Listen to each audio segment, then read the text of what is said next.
할렐루야. 네, 이 새벽에 나오신 여러분이 우리 주님의 축복과 은혜가 함께하기를 간절히 바랍니다. 자, 시편 40편도 계속해서 다윗의 시, 인도자를 따라 부르는 노래, 이렇게 위에 표제가 있습니다. 우리가 시편 38편, 39편을 이어보면서 느끼는 것이 마지막 구절이 늘 간절한 기도로 끝나고 있다는 것입니다. 우리는 이런 시의 내용이 대개 다윗이 큰 어려움 중에 빠졌는데, 어떨 때는 그가 범죄함으로써 하나님의 징계와 책망 가운데서 성한 것이 없고 거의 죽음의 지경에 이르렀을 때 하나님 앞에 그가 회개하면서 간구하고, 그리고 주님이 그를 와서 구원해 주시도록 간구하는 대개 그런 내용들로 되어 있습니다. 대개 이것은 어떤 위험에 빠진 자의 하나의 구원의 간구시. 그래서 오늘 40편도 그가 큰 위험 가운데 빠졌다가 하나님의 구원을 받고 나서 하나님을 찬양하는, 우리가 어려운 일을 겪은 가운데서 하나님의 건지심을 받으면 너무 좋고 너무 즐거워서 그저 입에서 나오는 게 구원의 노래를 찬양하고 하나님 앞에 감사하고 그리고 입술로 간증하는 이제 그런 삶을 사는 어떤 시인의 모습을 시편 40편에서도 발견할 수 있습니다. 자, 우리 앞부분 시편 38편 21절인데 한번 우리 같이 읽어볼까요? 시편 38편 21절, 제일 마지막 절입니다. 38편 21절 22절이죠. 같이 읽죠. 시작. 여호와여 나를 버리지 마소서, 나의 하나님이여 나를 멀리하지 마소서, 속히 나를 도우소서, 주 나의 구원이시여. 구원을 간구하는 그런 내용들로, 또 시편 39편 13절입니다. 13절 말씀 같이 읽죠. 시작. 주는 나를 용서하사 내가 떠나 없어지기 전에 나의 건강을 회복시키소서. 네, 큰 어려움을 당한 사람이 어떻게 해요? 자기 인생의 무상함과 허무함을 발견하고 내 소망은 하나님께 있나이다, 그리스도께 있나이다. 그러면서 그런 현재 얼른 오셔서 나의 건강을 회복시키시고 나를 구원해 달라는 이런 하나의 구원의 간구가 있는데, 마치 오늘 40편은 그 기도가 응답된 것 같은, 내가 이렇게 간절히 하나님 앞에 멀리하지 마시고 가까이 오셔서 나를 구원해 달라고 이렇게 기도했는데 하나님이 응답하셔서 내가 기가 막힐 웅덩이와 수렁에서 하나님이 나를 끌어올리시고 구원하셨어. 그래서 그가 너무 좋아서 새 노래로 찬양하는 그런 내용으로 시작되죠. 자, 그 기도가 응답되기 위해서 그는 많이 부르짖고 기다렸어요. 근데 때가 되니까 하나님이 그를 구원해 주셨어요. 자, 40편, 시편 40편 오늘 말씀입니다. 1절과 2절 말씀을, 1절과 2절입니다. 같이 읽죠. 시작. 내가 여호와를 기다리고 기다렸더니 귀를 기울이사 나의 부르짖음을 들으셨도다. 나를 기가 막힐 웅덩이와 수렁에서 끌어올리시고 내 발을 반석 위에 두사 내 걸음을 견고하게 하셨도다. 그렇습니다. 내가 기다리며 울부짖고 부르짖었더니 하나님이 내 기도를 들으셨는데, 기가 막힐 웅덩이와 수렁, 그것이 어떤 상황인지는 잘 몰라요. 그러나 그런 어찌 보면 죽음의 위기 가운데서 건진받았을 것이다. 우리가 다윗으로 보면은 아들 압살롬에게 피해서 도망가면서 큰 어려움 당했던 그런 위기의 순간에서 하나님이 그를 구원하시지 않았나 하는, 또 그가 다윗이 이리저리 사울왕을 피해서 도망 다니다가 거기에 붙잡힐 직전에 하나님이 기적적으로 도와주시는, 그래서 다윗이 체포되려고 그러면은 하나님이 어떻게 해요? 저 블레셋이 공격해 왔다 그래. 사울이 다윗을 쫓다가 막 눈앞에 두고도 결국 포기하고 다시 전쟁을 치르러 떠나가는, 하나님이 참 그렇게 역사하시는. 근데 그것을 다윗은 기가 막힐 웅덩이와 수렁에서 나를 끌어올리시고, 요셉의 형들이 요셉을 물 없는 웅덩이에 던졌다는 거예요. 근데 거기서 다시 형들이 그를 이제 해서 노예로 팔아버리는 이런 그 깊은 웅덩이, 수렁, 그건 인생의 큰 절망과 위기, 또 죽음의 상황을 의미하는 거죠. 근데 하나님이 그를 끌어올리시고 내 발을, 반석이라는 것은 넓고 평평한 바위, 그 위에 올라가면 안전한 아주 큰 바위. 그래서 반석이란 말은 주로 성경에서 하나님을 표현하는 거예요. 나의 반석이신 여호와예요. 하나님을 표현할 때. 그리고 이 반석은 예수 그리스도를 향한 표현입니다. 우리의 반석 대신 우리의 영원한 안전이 되신 그 예수님 위에 두시고 내 걸음을 견고하게 하셨도다 하는 그 구원의 감격을 그가 고백하고 있는 거죠. 그러니까 이 구원받은 사람이 부르는 노래가 무슨 노래였어요? 새 노래. 이건 구원받은 자가 노래는 감격의 노래야. 그냥 보통 노래가 아니야. 그래서 이 시인은 새 노래로 하나님께 찬양을 올리는 거예요. 자, 3절입니다. 3절 같이 읽죠. 시작. 새 노래 곧 우리 하나님께 올릴 찬송을 내 입에 두셨으니 많은 사람이 보고 두려워하여 여호와를 의지하리로다. 이렇게 이 죽음의 자리에서 기가 막힌 웅덩이에서 그가 구원받은 것을 보고 수많은 사람들이 하나님을 두려워하게 돼요. 하나님은 위대하신 분이구나. 그리고 하나님을 의지하게 되었다는 거예요. 의지하게 되었다. 그래서 그가 일생을 살면서 하나님의 구원을 경험한 것을 셀 수도 없고 기적을 어떻게 다 기록할 수도 없어. 자, 5절로 좀 띄워볼까요? 5절입니다. 시작. 여호와 나의 하나님이여 주께서 행하신 기적이 많고 우리를 향하신 주의 생각도 많아 누구도 주와 견줄 수가 없나이다. 내가 널리 알려 말하고자 하나 너무 많아 그 수를 셀 수도 없나이다. 내가 널리 알려 말하고 너무 많아서 그 하나님이 나를 향해 행하신 그 기적이 구원의 사건이 너무 많아서 그리고 나를 향한 하나님의 생각이 너무 많아서 그 수를 셀 수도 없다는 하나님이 우리를 어떻게 구원하시는 거예요. 제가 지난 주일인가요? 엘리사가 수넴이라는 동네에 왔을 때 수넴 여인이 엘리사를 위해서 자기 집에 방을 하나 건축하고 그리고 엘리사가 쉬어가도록 하나님의 사람이 침상과 의자와 또 이렇게 촛대를 두고 거기서 책도 읽을 수 있고 기도도 할 수 있도록 이렇게. 그러니까 예전 성경에는 그것이 당신이 내게 행한 일이 주밀하도다. 아주 세심하다 그런 건데 이 새로운 성경에는 이번에 나온 거는 당신이 나에게 세심한 배려를 했도다 이런 말.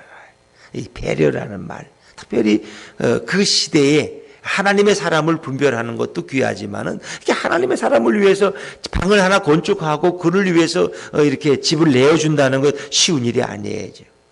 저는 이제 그 말씀을 들으면서 하나님이 우리에게 배려를 베푸셨다.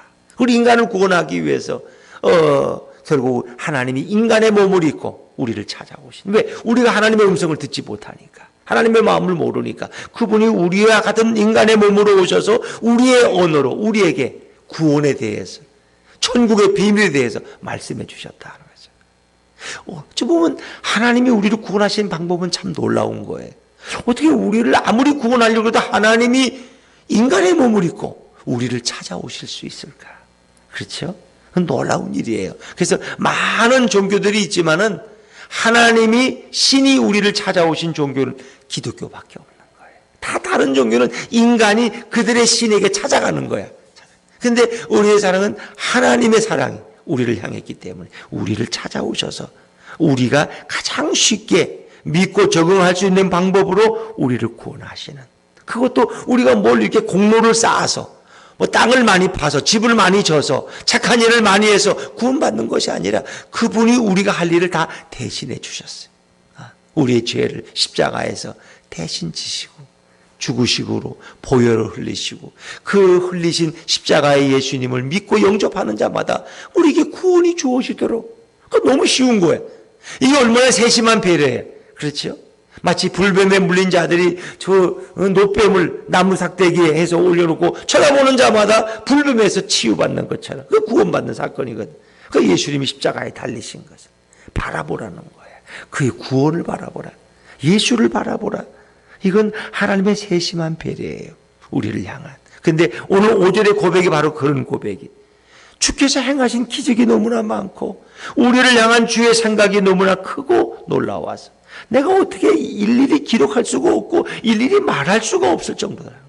자, 그러면 이렇게 말할 수가 없는 이 놀라운 구원을 경험한 사람이 할 수 있는 일은 뭐예요? 그것을 찬양하고 그것을 알리는 것밖에 없다는 거예요. 그래서 그 나중에 보니까 이 시인이 어떤 고백을 해요? 내가 그 소식을 그 전하겠다는 거예요. 어떻게 참 건너뛰어서 읽어볼까요? 9절입니다. 9절 같이 읽죠. 시작. 내가 많은 회중 가운데에서 의의 기쁜 소식을 전하였나이다. 여호와여, 내가 내 입술을 닫지 아니할 줄을 주께서 아시나이다. 이 의의 기쁜 소식이라는 건 뭐 예수 그리스도의 복음이야. 복음. 다윗은 예수님을 예표하는 사람이에요. 다윗이 경험한 이 구원의 사건은 결국 예수님이 우리를 위해서 행하신 위대한 구원의 사건을 이야기하는 거예요. 내가 그것을 전하겠다는 거예요. 내 입술을 닫지 아니하고, 그리고 그것을 주께서 아십니다. 그리고 그가 10절에도 내가 주의 공의를 내 심중에 숨기지 아니하고 주의 성실과 구원을 선포하였으며 내가 주의 인자와 진리를 많은 회중 가운데 감추지 아니하였나이다. 뭐예요? 감추지 않아도 드러냈다는 거야. 하나님이 얼마나 놀라운 사랑의 주님이신 게, 예수님이 우리를 얼마나 사랑하시는지, 그 성실과 구원함을, 그분의 공의로우심을, 그분의 인자하심을, 그분의 진리되심을 내가 감추지 아니하고 선포하겠다는 거예요. 그러니까 구원받은 자의 하나의 새로운 각오, 간증, 찬양이라고 할 수 있겠죠. 근데 이제 구원받은 자가 하나님의 뜻에 이제 순종하는 내용이 나오는데, 이게 6절부터 8절 말씀이에요. 6절부터 8절인데, 이 말씀이 또 굉장히 중요한 말씀이에요. 이 6절부터 8절까지는 사실은 히브리서 10장 5절부터 7절에 기록된 예수님에 관한 예표의 말씀이에요. 예수님에 관한. 그래서 한번 여러분 주의해서 6절을 먼저 읽어볼까요? 6절입니다. 시작. 주께서 내 귀를 통하여 내게 들려주시기를 제사와 예물을 기뻐하지 아니하시며 번제와 속죄제를 요구하지 아니하신다 하신지라. 구약에서는 제사와 예물을 물론 기뻐하고, 물론 이 제사와 예물보다도 하나님은 정말 하나님을 바로 알기를 더 원하셨죠. 근데 이제는 제사와 예물, 번제와 속죄제보다 하나님이 더 계획하신 것이 있어요. 그것이 뭐냐? 바로 하나님의 아들이신 예수님이 이 땅에 오셔서 그가 단 한 번 속죄를, 완전한 속죄를 이루심으로써 온 인류가 구원받는 거예요. 그래서 모든 제사와 이런 제사들이 다 폐지되고 예수님이 단 한 번 십자가에 제물이 되심으로 우리에게 영원한 속죄와 영원한 구원을 이루시는 거예요. 근데 그 내용이 이제 소개되는 거죠. 자, 7절입니다. 7절 시작. 그때 내가 말하기를 내가 왔나이다. 나를 가리켜 기록한 것이 두루마리 책에 있나이다. 그럼 다윗의 얘기가 뭐 두루마리 책에 있겠어요? 그때 내가 말하기를 내가 왔나이다. 오신 분이 누구냐? 예수님이 오신 거예요. 메시아. 나를 가리켜 기록한 것이 두루마리 책에 있나이다. 구약 성경에 나에 관한 것이 다 기록되어 있다. 예수님의 말씀이죠. 나에 관한 것이 두루마리. 그래서 요한복음 4장인가요? 이 성경이 곧 내게 대하여 증거하는 것이로다.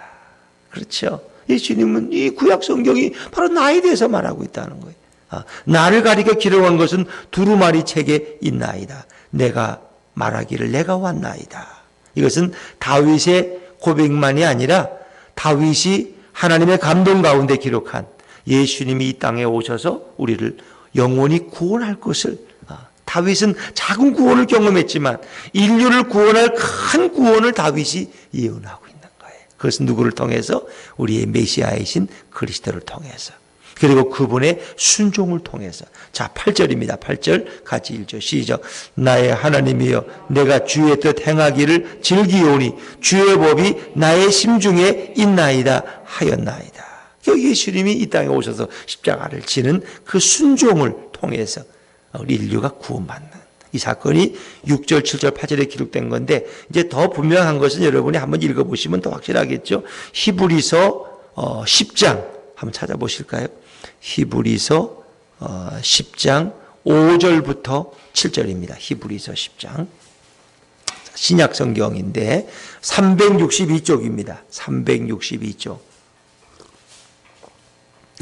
362쪽 히브리서 10장 5절부터 7절까지 말씀 먼저 읽어볼까요? 5절부터 7절까지 이 말씀이 시편 40편 6절부터 8절을 인용한 말씀입니다. 자, 우리 5절부터 7절까지 한번 같이 읽죠. 히브리서 10장 5절부터 시작. 그러므로 주께서 세상에 임하실 때에 이르시되 하나님이 제사와 예물을 원하지 아니하시고 오직 나를 위하여 한 몸을 예비하셨도다. 번제와 속죄제는 기뻐하지 아니하시나니 이에 내가 말하기를 하나님이여 보시옵소서. 두루마리 책에 나를 가리켜 기록된 것과 같이 하나님의 뜻을 행하러 왔나이다 하셨느니라. 그래서 히브리서 기자는 그 시편 40편의 6절부터 8절을 바로 이 땅에 오신 예수님에 관한 예언으로 이렇게 인용해서 그것을 설명하고 있는 거죠. 여기 보니까 5절 마지막 절에 오직 나를 위하여 한 몸을 예비하여, 한 몸이 누구냐? 예수 그리스도예요. 예수 그리스도. 이제는 더 이상의 제사와 예물, 더 많은 양떼와 소떼의 희생이 필요 없다는 거예요. 오직 한 분, 그분의 희생을 통해서 영원한 속죄와 구원을 이루시는 게 하나님의 계획이라는 거예요. 자, 이제 그 내용이 많지만 다 읽을 수는 없고, 이제 그 얘기를 또 반복하는 게 이제 히브리서 기자인데, 자, 8절부터 10절까지 이왕 찾았으니까 히브리서 10장 8절부터 10절까지 한번 천천히 같이 읽어보죠. 시작. 위에 말씀하시기를 주께서는 제사와 예물과 번제와 속죄제는 원하지도 아니하고 기뻐하지도 아니하신다 하셨고, 이는 다 율법을 따라 드리는 것이라. 그 후에 말씀하시기를 보시옵소서. 내가 하나님의 뜻을 행하러 왔나이다 하셨으니 그 첫째 것을 폐하심은 둘째 것을 세우려 하심이라. 이 뜻을 따라 예수 그리스도의 몸을 단번에 들이심으로 말미암아 우리가 거룩함을 얻었노라. 아멘.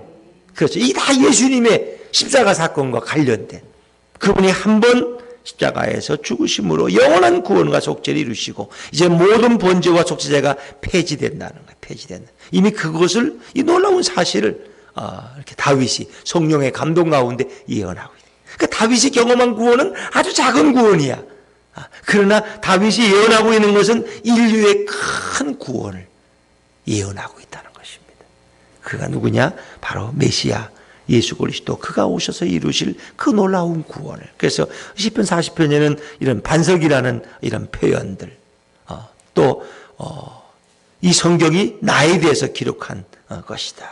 내가 왔나이다. 이런 모든, 또 의의 기쁜 소식, 이런 것은 다 예수님과 관련된 이런 예언적 표현이라는 것을 이해하시면 되겠습니다. 그래서 구원받은 자가 과연 어떻게 해야 되냐? 그런 순종하면서 의의 기쁜 소식을 전하고 입을 다물지 아니하고 주의 인자와 진리를 만천하에 증거하는 자가 구원받은 자의 모습이다라고 설명하고 있죠. 자, 그런가 하면 이제 11절부터 17절 마지막 부분은 구원받은 그가 또 다른 위기 앞에서 하나님 앞에 부르짖는 기도가 소개되고 있죠. 그는 또 다시 재앙 앞에서 하나님 앞에 그가 이제 고백하는데 그 재앙이 그의 죄와 관련되어 있다는 거예요. 자, 11절, 12절 말씀, 11절, 12절입니다. 시작.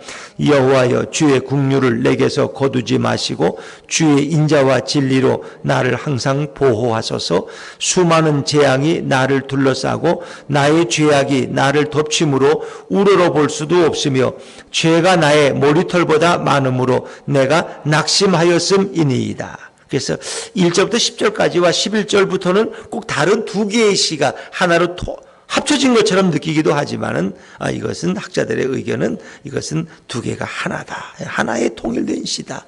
이미 하나님의 구원을 경험한 그 다윗이 또 다른 위험 가운데서 그가 하나님 앞에 또 부르짖는 그런 기도로 오늘 11절부터 마지막 절까지 소개되고 있는 부분이다. 이렇게 우리가 설명할 수 있겠죠. 13절에 보니까 여호와여 은총을 베푸사 나를 구원하소서. 여호와여 속히 나를 도우소서. 그러니까 이 구원받은 사람도 늘 하나님 앞에 또 새로운 위기 속에서의 건짐을 위해서 기도하게 되죠. 그건 뭐 우리도 마찬가지입니다. 우리도 날마다 우리는 또 때로는 범죄에 떨어질 때 또 하나님 앞에 회개하면서 주의 구원을 부르시는 거죠. 또 시인은 오늘 그를 죽이고자 하는 대적들의 위협 속에서 하나님 앞에 그가 또 기도하는 내용이 나오죠. 14절입니다. 시작. 내 생명을 찾아 멸하려 하는 자는 다 수치와 낭패를 당하게 하시며 나의 해를 기뻐하는 자는 다 물러가 욕을 당하게 하소서. 시인이 또 대적들에게서 고통과 위협을 당하고 있어요. 그러면서 또 15절에 이런 고백을 하는데 이 15절의 말씀도 예수님과 관련된 말씀이죠. 15절입니다. 시작. 나를 향하여 하하하하하며 조소하는 자들이 자기 수치로 말미암아 놀라게 하소서. 예수님이 맥없이 한번 대항 한번 못하고 십자가에 달리시니까 사람들이 다 지나가면서 대제사장들이 조롱하고 비웃잖아요. 고개를 갸우뚱거리며. 자기도 구원하지 못하는 놈이 뭐 남을 구원한다고 저런 그럼 네 자신을 한번 구원해봐라. 그럼 우리가 너를 믿겠단 말이야. 이게 하하하 하면서 십자가에 달리신 예수님을 조소하는 자들. 근데 그들이 나중에는 놀랐다는 거. 왜 놀랐는지 아세요? 왜 놀랐겠어요? 예수님이 부활하셨기 때문에. 부활하신 예수님 앞에 그들은 놀라서 입이 다물어지지 않았다는 거예요. 입이 다물어지지 않았다. 그래서 다윗의 시들은 예수님에 관한 예표, 그 예언시들이 너무나 많은 부분을 차지하고 있겠죠. 자, 그러면서 16절 말씀은 이제 이 위기 가운데 주를 찾는 자들의 하나님을 향해서 이런 고백을 하게 되죠. 16절입니다. 16절 시작. 주를 찾는 자는 다 주 안에서 즐거워하고 기뻐하게 하시며 주의 구원을 사랑하는 자는 항상 말하기를 여호와는 위대하시다 하게 하소서. 그러니까 위기 속에서 하나님 앞에 부르짖고 간구하는 자는 결국 다 응답받아서 즐거워하게 하시고 기뻐하게 하시고 여호와는 정말 위대하신 구원자구나 하는 것을 고백하게 하소서. 이것은 예수 그리스도 앞에 나오는 자마다 이 기쁨과 구원의 즐거움으로 주님을 찬양하게 하소서. 그런 기도와 똑같은 기도죠. 역시 예수님은 위대하시고 살아계신 주님을 찬양합니다. 이런 간구와 이런 찬양을 드리도록 주님 도와달라는 거죠. 그리고 이제 마지막 10절은 그의 간절한 탄식의 기도로 시편을 마칩니다. 17절입니다. 시작. 나는 가난하고 궁핍하오나 주께서는 나를 생각하시오니 주는 나의 도움이시요 나를 건지시는 이시라. 나의 하나님이여 지체하지 마소서. 오늘 시인은 또 기도합니다. 우리도 그래요. 한번 기도하면 끝나는 게 아니에요. 물론 우리가 내 생명과 영혼이 구원받는 것은 내적인 사건이지만 매일매일의 삶 속에서 우리는 또 다른 새로운 구원을 경험하는 거예요. 구원이라는 말은 우리의 영혼이 구원받는 것도 의미하지만 내 삶이 절망 가운데서 회복되는 것, 내가 질병 중에 회복되는 것도 또 하나의 구원이 되는 거죠. 오늘 시인은 또 다른 구원을 위해서 하나님 앞에 계속해서 기도하고 있는 것이죠. 여러분, 사단은 예수님의 십자가 사건을 통해서 그가 무릎 꿇었지만 사단은 아직도 살아있고 지금도 예수 믿는 사람들을 미혹하고 지옥으로 끌고 가려고 하는 거예요. 그렇기 때문에 오늘도 우리는 하나님의 주님의 도움이 간절히 필요하고 주님 앞에 나와서 기도함으로 깨어 있어야 되는 거예요. 오늘 같은 코로나 이 재난 이런 가운데서 우리 예수 믿는 자들이 깨어 있어야 되고 주님의 구원을 기다리면서 우리는 부르짖어야 할 때다 하는 거죠. 오늘도 구원받은 성도는 어떻게 그 놀라운 기적과 셀 수 없는 주님의 그 사랑을 입을 다물지 못할 정도로 증거하며 찬양하며 만천하에 그 주님의 위대한 구원을 선포하는 자가 되어야 할 줄로 믿습니다. 그냥 우리만을 위해 살아가는 자가 아니라 주의 행하신 그 구원과 인자와 진리를 만천하에 간증하고 찬양하는 아름다운 성도의 삶이 되시기를 주의 이름으로 축원합니다.